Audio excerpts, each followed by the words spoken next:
सुप्रभात. हा, करा सुरू. गुढीपाडवा सर्वांना प्रथम शुभेच्छा देतो आणि धन्यवाद. आजच्या या रामप्रहरी अद्वैताची गुढी उभारू या निरूपणाकडे वळतो. प्राध्यापक म्हणतात, आजच्या या चैत्र शुद्ध प्रतिपदेला गुढीपाडव्याला आपण मला व श्रोत्यांना विशेष काही देणार का? तो म्हणतो, का नाही. एकदा का चैतन्याची पहाट उगवून सर्वत्र ज्ञानप्रकाश फाकला की त्यालाच खरे तर अद्वैताची गुढी किंवा त्यालाच खरे तर गुढीपाडवा म्हणायचे. आणि प्रथम तो या सर्व गोष्टीचं गद्यरूप विवेचन करतो आणि नंतर त्याचं पद्यमय रूपांतर आहे ते सांगतो. तर आता प्रथम गद्य निवेदनाकडे वळूया. चैतन्याची पहाट म्हणजे काय? तर आता तो सांगतोय ते नीट ऐका. या विश्वातील घटक, वस्तू आणि सर्व भोग्य विषय हे वास्तवात अल्पकाळच सुख देणारे असतात. मात्र अशा अल्प सुखदायी घटकात रमणारे मन त्या त्या वस्तू घटकांचे गुणविशेष व आकार स्वतःला प्राप्त करून घेऊन तदाकार होऊन सुखी होऊ पाहते. अर्थात सारे घटक वस्तू विषय अल्पजीवी असल्याने तज्जनित सुखही अल्पजीवीच असते. सुखदुःख रूपी जगमाया क्षणभंगूर असल्याचे लक्षात येऊनही अशा क्षणभंगूर विषय रूप अंगुराच्या म्हणजे द्राक्षाच्या मागे क्षणकाल टिकणाऱ्या गोडी मागे मन का बरे झेपावते? थोडक्या गोडीसाठी का इतकी यातायात करते? खरे तरी जीवन सरिता आयुष्यरूपी नदी बाल्य, शैशव, यौवन आणि जरा का वृद्धत्व अशी नागमोडी वळणे घेत घेत आणि प्रवाहगतीमध्ये कमी जास्त बदल करीत जन्मरूपी उगम ते सागर मिलन रूपी मुख म्हणजे मृत्यू असा प्रवास करीत असते. पृथ्वी, जमीन किंवा माती, आप, पाणी, तेज, वायू आणि आकाश ही पंचमहाभूते आणि मनबुद्धी अहंकार अशा एकत्रित 8 तत्वांचे बनलेले शरीर नेहमीच अवस्थांतरणात किंवा बदलात असते. सतत बदल हाच देह मन जीवन यांचा नियम आहे. विकार, बदल, अवस्था पालट हा निसर्ग नियम असल्याने मन सुद्धा त्या नियमाने बद्ध असते. म्हणूनच ते क्षणभंगूर सुखामागे लागून आपले क्षणभंगुरत्व मायावी पण सिद्ध करीत असते. या मायावी रूपाला जाणणे म्हणजे शुद्ध ज्ञान. या मायावी रूपाला जाणणे म्हणजे शुद्ध ज्ञान. क्रमविकासातून क्रमसंकोच असा हा बदल होत असतो. या मायावी रूपाला जाणणे म्हणजे शुद्ध ज्ञान. क्रमविकासातून क्रमसंकोच असा हा बदल असतो आणि हा बदल म्हणजे शुद्ध ज्ञान किंवा मायावी रूपाला जाणणे.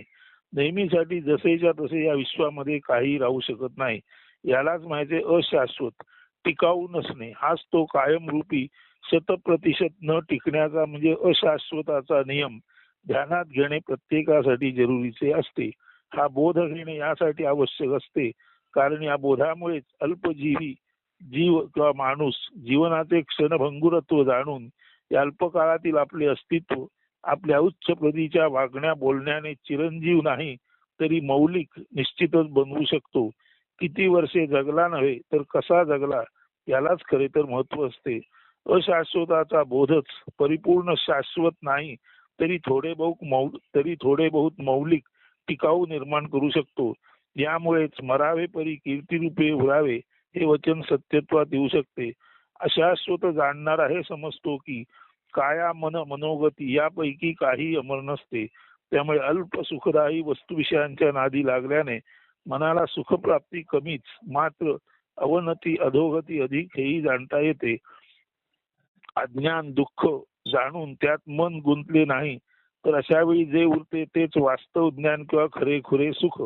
अज्ञान टाकणे आणि सुख छांदिष्य टाळणे यातच अमर आनंद प्राप्ती म्हणजे ब्लिस किंवा परमानंद असतो. जाणून टाळायचे असते अज्ञान अशाश्वत, जाणून टाळायचे असते अज्ञान किंवा अशाश्वत.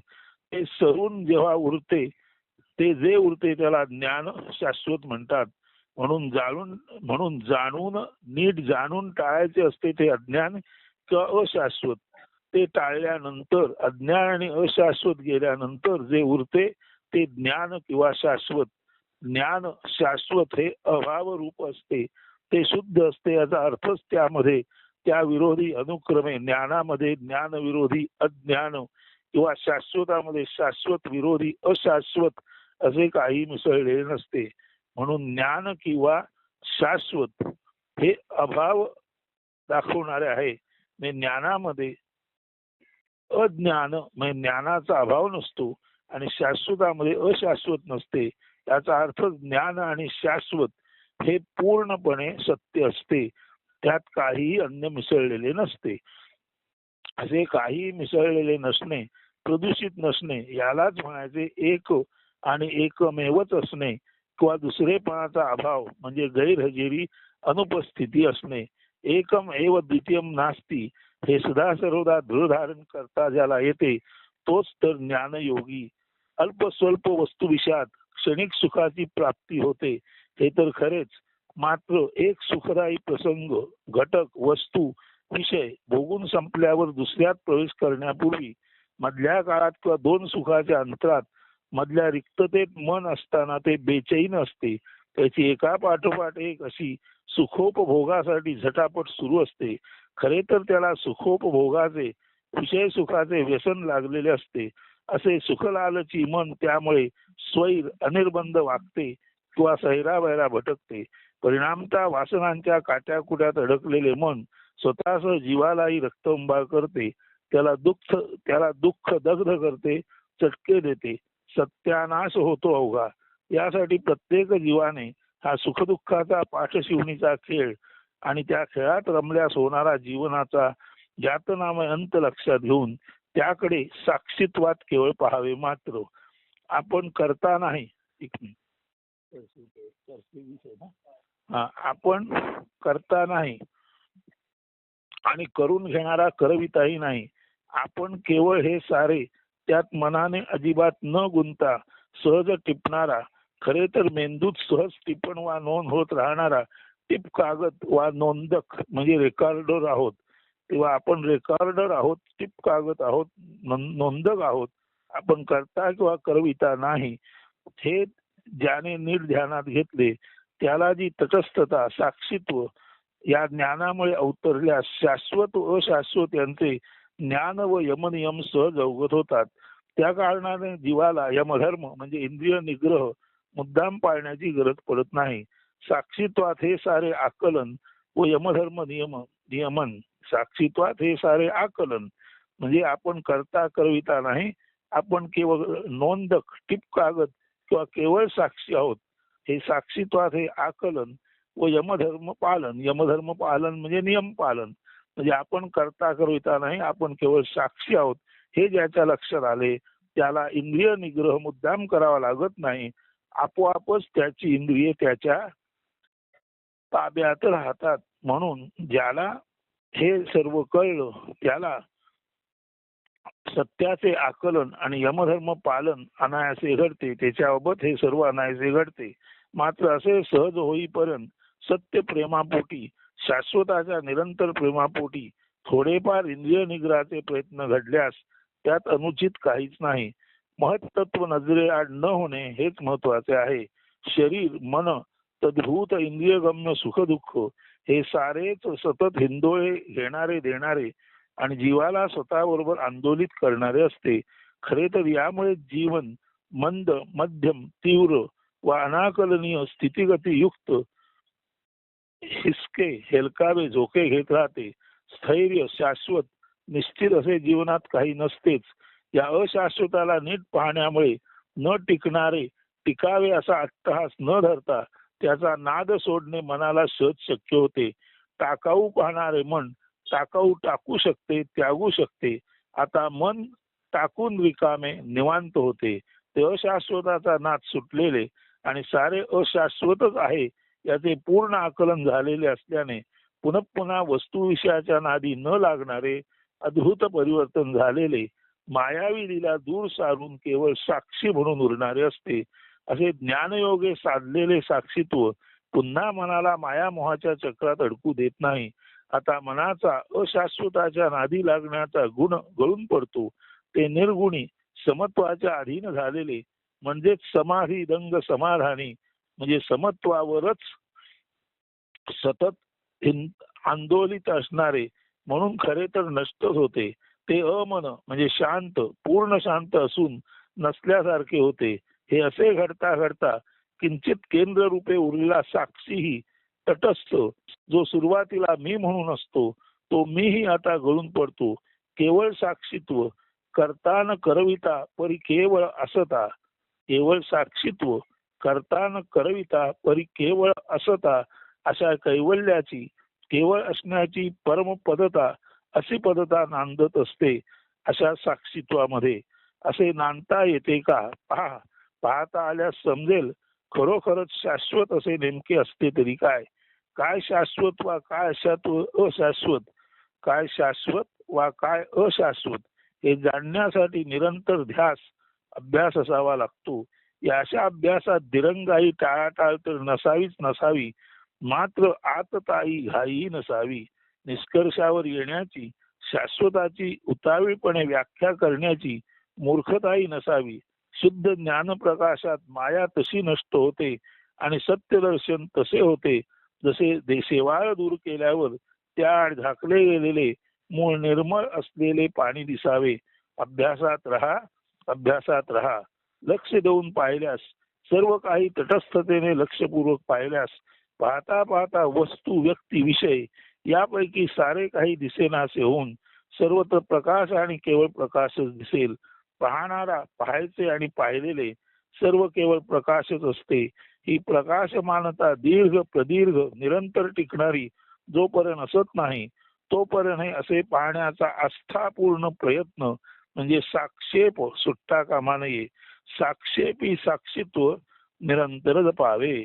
साक्षीत्व हे साक्षेपी निरंतर जपावे म्हणजे सतत आणि अत्यंत संयम आणि चिकाटीने तितिक्षेने साक्षीत्व निरंतर जपावे. असं जपलं साक्षीत्व जपता आल्यास उजेडी राहिले उजेड होऊनी याचा अपरोक्ष अनुभव येणे शक्य आहे. या योगे अव्यक्त व्यक्तीला त्याच्या व्यक्तिगत चैतन्याला विशेष अधिकार प्रदान करून आचार्यपद बहाल करून गौरवते. व्यक्तित्वाच्या चौकटीत अवगुंठित असलेली चेतना ब्रह्म चैतन्य सम अनवरत प्रवाही होते. अव्यक्त व्यक्ताला त्याच्या चेतनेला आपल्या दिव्य स्पर्शाद्वारे असाधारणरित्या स्पंदित करते. आता असा हा ब्रह्मलीन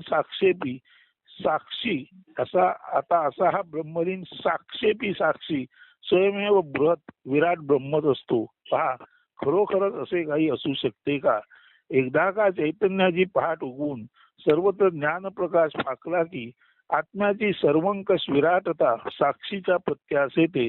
सर्वत्र केवळ स्व आणि स्वसाम्राज्यच आत्मसत्ता एकलत्वाने म्हणजे केवळ आणि केवळ स्व आणि स्वसाम्राज्य म्हणजे आत्मसत्ताच एकटेपणी साक्षीला लाभते. म्हणजे साक्षीला केवळ सर्वत्र आणि सर्वत्र स्वसाम्राज्य किंवा आत्मसत्ताच असल्याचे एकलत्वाने एकटेपणी जाणवते. वास्तवात एक अनेक द्वय अद्वय द्वैत अद्वैत हे सारे शब्द फोल व्यर्थ असल्याचे समजते. स्वदौलत आत्मवैभव अनन्य असते. स्वरूपी संपत्ती आत्मरूपी वैभव अनन्य असते. त्याच्या तुलनेत दुसरे काही नसतेच. त्याच्यासारखे तेच ते असते. त्याचा दुसरा नमुना परत असू शकत नाही. आत्मवैभव अप्रतिम असते याचा अर्थ त्या वैभवाची मोजदाद अशक्य असते असेही आहे. म्हणून आत्मवैभव अप्रतिम आहे आणि अमेय आहे. अप्रतिम म्हणजे त्याची दुसरी कॉपी असू शकत नाही आणि अमेय म्हणजे जे मोजले जाऊ शकत नाही. आता आय एम दॅट सोहम याची प्रचिती येत असलेला साधक स्वयमेव सिद्ध होऊन उजेड होऊन उरतो. मात्र ज्ञानाच्या आसनरूपी शुद्ध पायावर उभा किंवा आसनस्थ असलेला असा हा सिद्ध पक्षाच्या तीव्र गतीने म्हणजे विहंगम मार्गे स्वरूप हेच तेजाचे मातृस्थान गर्भस्थान असल्याचे जाणतो किंवा कळतो. मी माझे मावळून तत्प्रकाश म्हणजे ब्रह्मप्रकाश सत्यत्वाने उरतो. असा हा सिद्ध आत्मगंध असा हा आत्मगंधाने सिद्ध असलेला स्वसुवास जाणणारा कस्तुरीचे उगमस्थान जाणणारा ज्ञानी कुरंगच, ज्ञानी कुरंग म्हणजे हरिण, कस्तुरीचे उगमस्थान जाणणारा ज्ञानी कुरंग असा हा सिद्ध, जणू सारे भटकणे संपून सिद्ध कैवल्यात केवळ असणेपणात प्रगट होणारा व तेथेच विलसित सुशोभित असणारा असतो. केवळ असणेपणात जाणे आणि व्यक्तित्वाला टाकून निर्व्यक्तित्वाला पावणे, तेथे सुशोभित असणे, अमंगल अपवित्र भेदाभेदाला हृदयात वस्ती करू न देणे आणि समदर्शिता किंवा समत्वाने पाहणे, वागणे, आचरणे धारण करून साक्षीत्वात उरणे, हेच ते साधुत्वाचे, संतत्वाचे, सतत केवळ समदर्शित्वाने असण्याचे ज्ञान, जे साधूच्या हृदयात प्रत्येक श्वासागणिक एकत्वाने उमटत स्पंदत असते.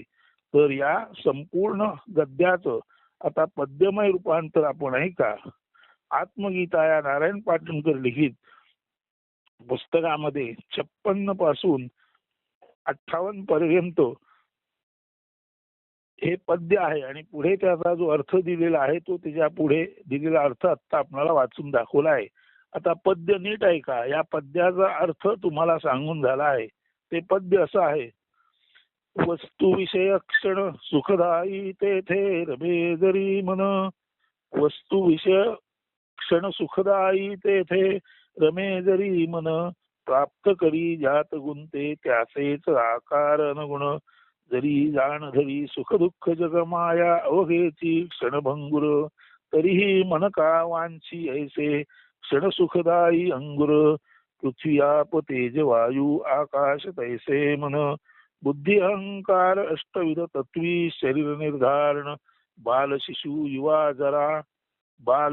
युवा जरा घेत नागमोडी वळणे, जीवन सरिता सरे धावे चाले प्रवाह पालटणे, नित्य न राहणे जसेच्या तसे जेथे ते या म्हणती अशाश्वत वस्ती न कुणाची येथ कायम, जगती बोध धरी शाश्वत शरीर अस्थायी मन अस्थायी, मन तैसीच त्याची गती, म्हणून क्षण सुखदायी वांछी मन त्या, अल्प प्राप्ती अन्यथा अधोगती, अल्पस्वल्पते मिळवून होई क्षणिक सुखाची प्राप्ती, दोन सुखदायी क्षणामधी चाले मनाची ओढ असती, सुखलालची मन सुख शोधी इतस्तता भटके, वासनांच्या काटे कुटी रक्तबंबाळ होऊनी जीव खाई चटके, सुख सरता दुःख भेटे दुःखा मागुनी सुख,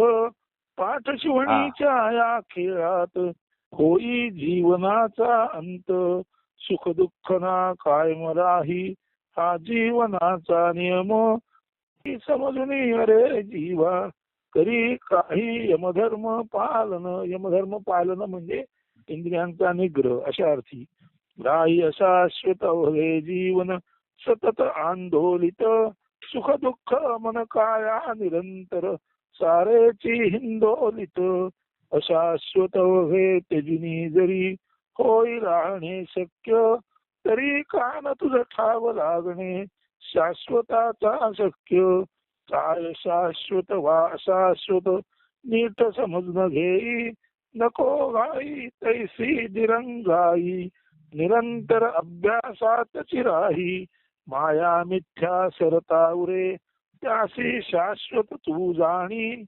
ज्ञप्ती योगे माया सरे उरे ब्रह्म जैसे शेवाल सरता पाणी, ज्ञान प्रकाशाच्या योगाने माया किंवा अशाश्वत सरतो आणि ब्रह्म तसं दिसतं जसं शेवाळ दूर केल्यावर पाणी दिसावं तसं.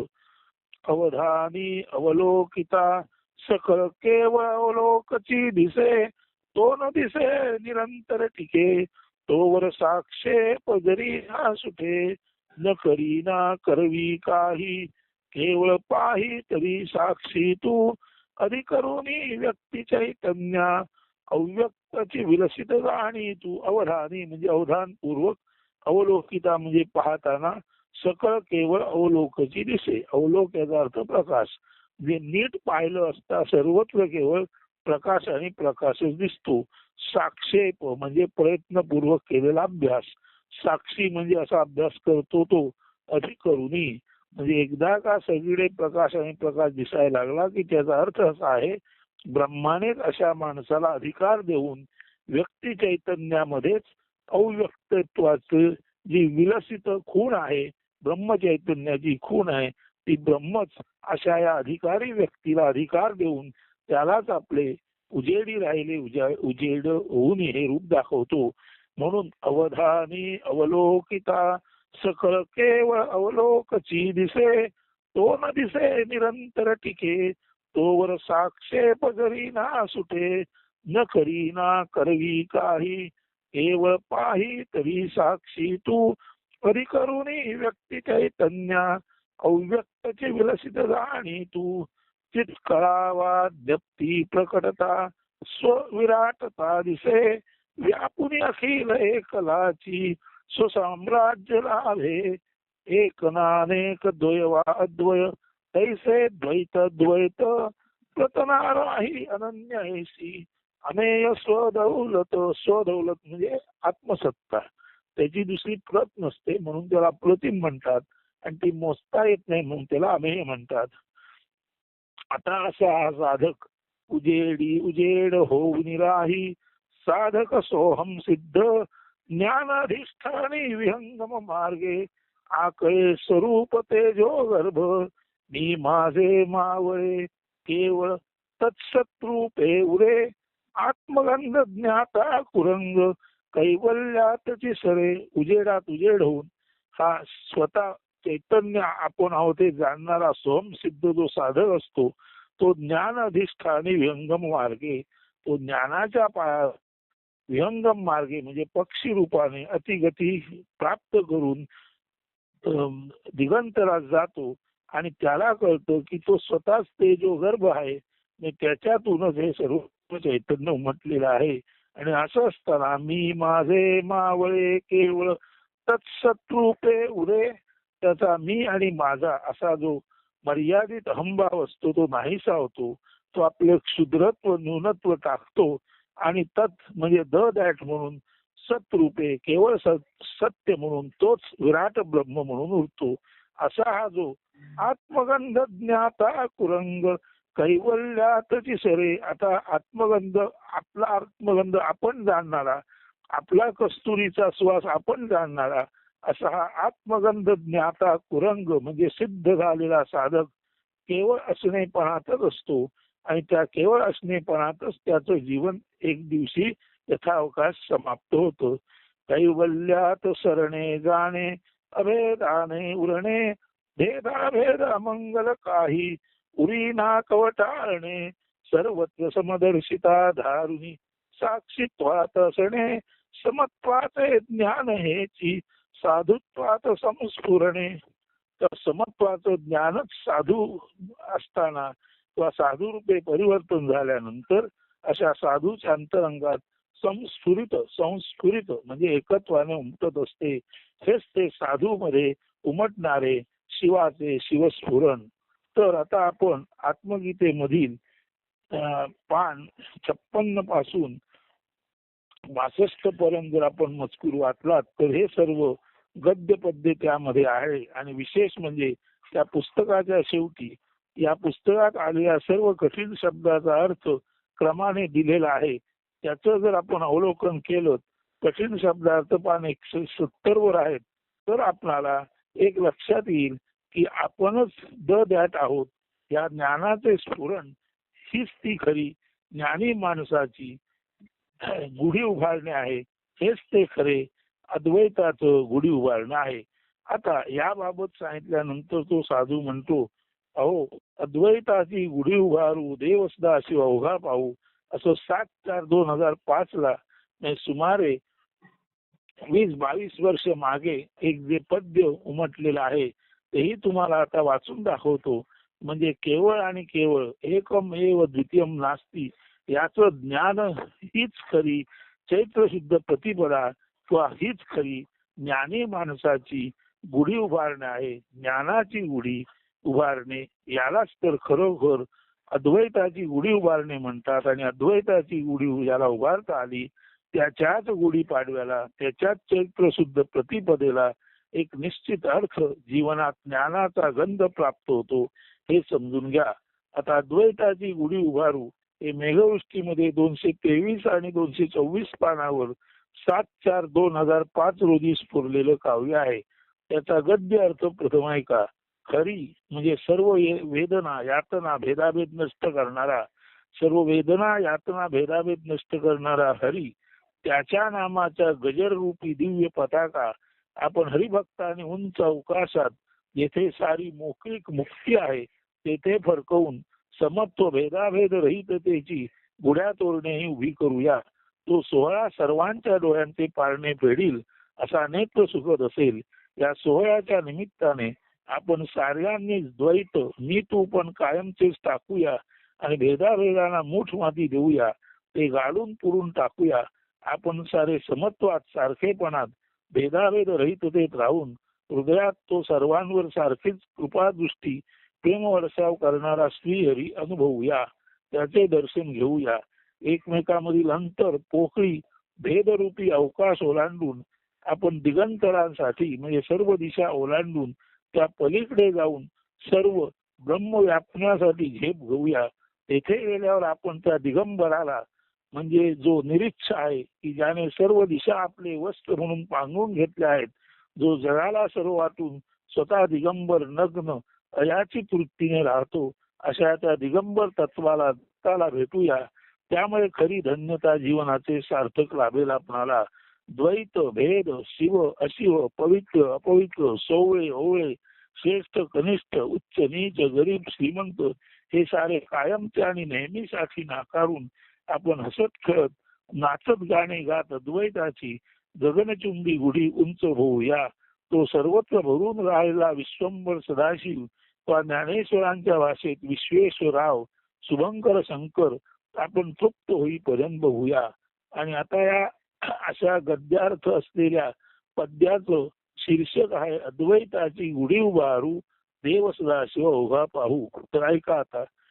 हरिनामाच्या दिव्य पताका उंच फडकवू त्या अवकाशा अद्वैताची गुढ्या तोरणे उभवून फेडू नेत्र पारणे मागे सारे द्वैत टाकुनी भेदाभेद उर्मी गाडुनी समत्वी सरा राहू सारे उदयी श्रीहरी पाहूया रे.